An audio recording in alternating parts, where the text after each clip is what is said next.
Hello everyone, I wanted to take a couple of minutes and talk to you about your paper. So over the next couple of weeks, hopefully you'll be implementing and beginning this paper. Your draft is due to your peers in week 4. The final paper is due in week 6. So what I would like you to do is take out your rubrics and take a look at it and look at that big picture. I want you to look at how things are weighted differently in 597. Your evaluation and your implications to nursing is nearly half of the paper. So make sure that you're focusing your energy on the right things. A big portion of this is being pulled from 596, so hopefully with a little tweaking, based on that feedback from that final paper draft that you gave me, you can tweak that information, add what you were asked to add, tweak what you were asked to tweak, and leave that part alone and really focus on these new portions of the paper, okay? Your abstract is that window to the paper. You can use your rubric to kind of guide what information is going to be going in there. You're going to talk about the significance of the topic, you're going to talk about the pedagogical approach, the theory, etc. very, very briefly.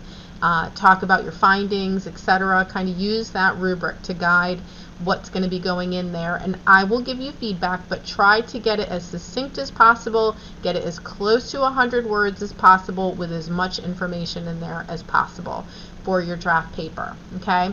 So the first couple of sections, like I said, are going to be pulled directly from your 596 paper, maybe a little bit of tweaking depending on, your implementation or if you had to make changes.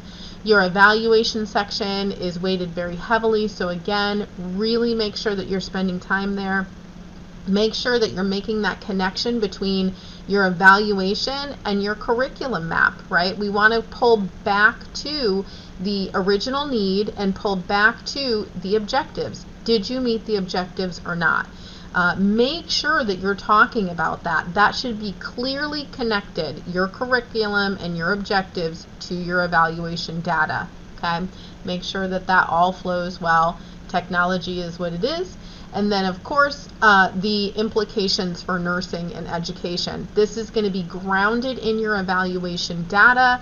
You're going to discuss, what happened, what's next. If you found, that you completely missed the boat in a certain area, man, I should have done this with simulation.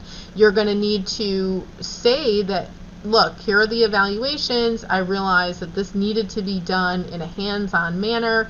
This is what I found. This is what the evaluations told me.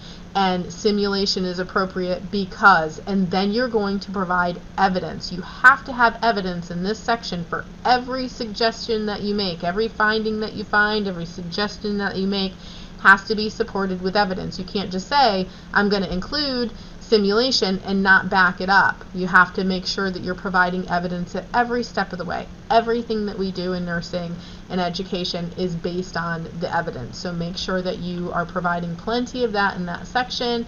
The summary is just that. The curriculum map, again, make sure that everything is flowing really well, that it's making sense, that it is connected directly to your paper. And APA is what it is, and your writing style and all of that, I'm going to give you feedback on that throughout your draft paper. Please do not hesitate to reach out to me if you have any questions, and good luck working on your drafts.